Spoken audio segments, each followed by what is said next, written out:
Hello, I'm Bruce Zimmerman, and this is the Open Line Garden Show podcast for this week. Now, disease-resistant roses. With the pesticide bans in Ontario and much of Canada, you're going to find that there's a lot of problems with growing some of the older roses and a lot of plants that were always susceptible to certain insects and diseases, and therefore we have to try and do something about this. We can't just keep growing them because you'll never be happy with them. So they're being replaced by roses that have been bred specifically for disease resistance, hardiness, size, color, shape, fragrance, etc. So you're going to have to do a lot of research from now on to see what's going to fit into your space. Now, the great thing about this is that there is a book out on the market that will probably solve your problem. Now, it's not going to be complete because as things go on and things evolve, you will find there will be some newer varieties and there will be varieties that are a little older, even in this book, that will eventually be gone simply because there are better and better and better, which is exactly what we're looking for. So, Roses Without Chemicals by Peter E. Kulewski. Now, it is got 150 disease-free varieties that changes the way you grow roses. They've got all the new methods, requirements for growing roses. They've got things like proper pruning, the proper planting, proper feeding, and it goes and it breaks it down by region.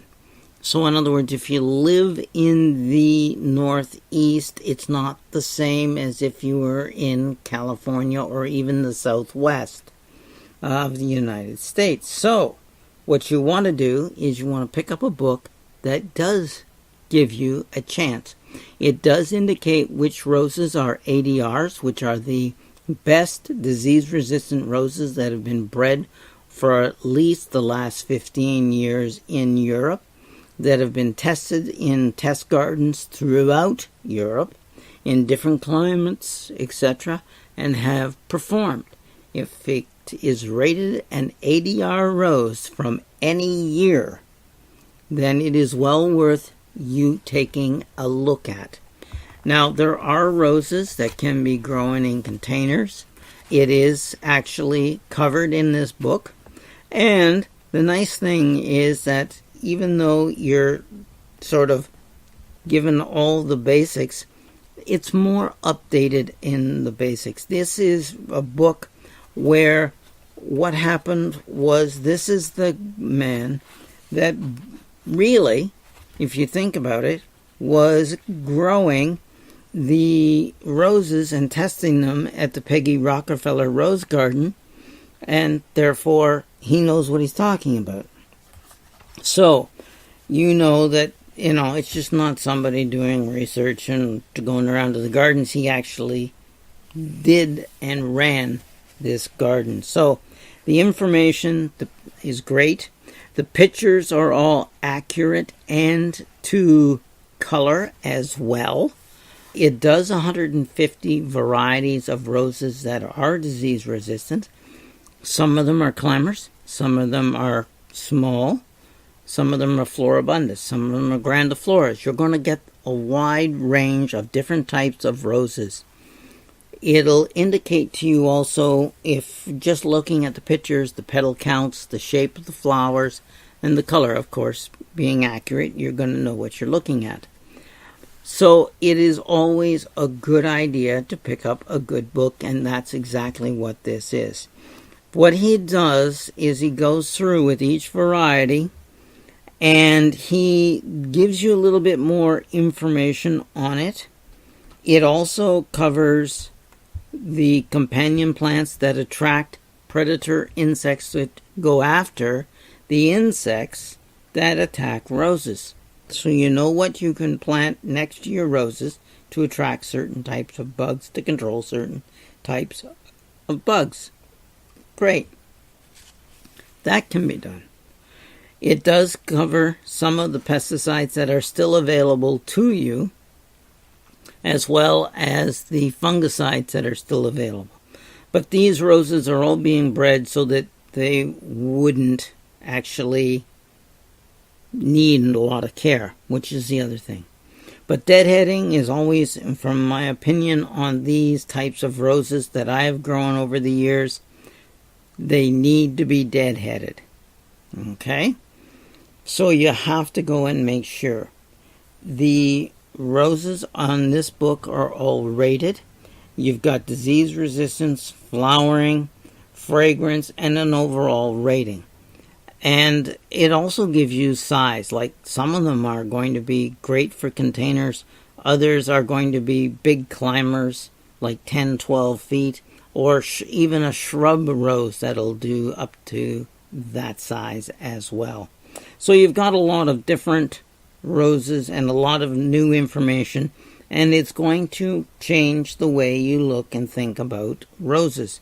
That's why this book is now so important.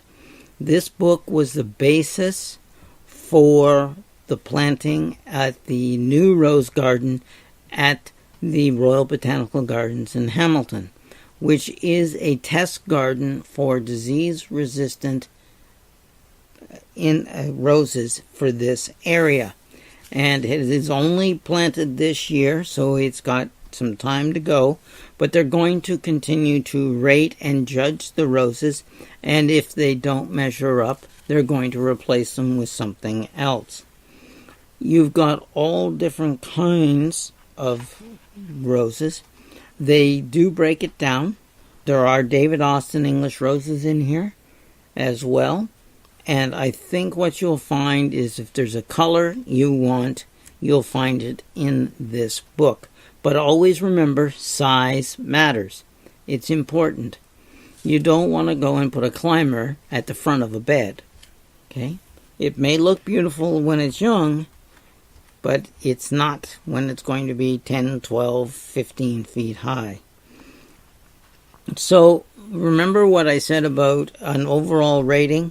You really want to go through this book, take a look at all the roses that are rated at about 89 to 95, 98, somewhere up in there. That means that they've got great flowering, great fragrance, great disease resistance, and basically a beautiful rose that you can grow and be proud to grow in your garden. But I would say there are roses in the 80s, rating-wise, that you may want to try or find attractive. Go for it.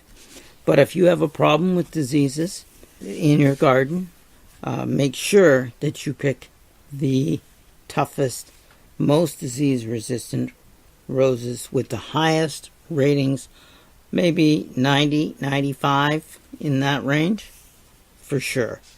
Okay, so take a look and remember size, size, size. Spot, you need 8 hours of sun, and I think you will find that you will change the way you think about roses. You'll start growing roses again, and you'll be much, much happier if you do. That's the book. It is from Timber Press, and I think you'll find that it is a book well worth it. It's by Peter E. Kaluski, and it's Roses Without Chemicals. 150 disease-free varieties that will change the way you grow roses. An excellent book, worth every cent. It is also distributed in Ontario by Thomas Allen. In fact, all of Canada. So take a look, get out there, buy it, read it, borrow it from a good library, do whatever you do, but make notes. Personally, this one is, for me, a 5 or 6 star, and you only get 5 stars. This one just might be a 6 star, and it is definitely being added to my library. I'm Bruce Zimmerman. This is the Open Line Garden Show podcast for this week.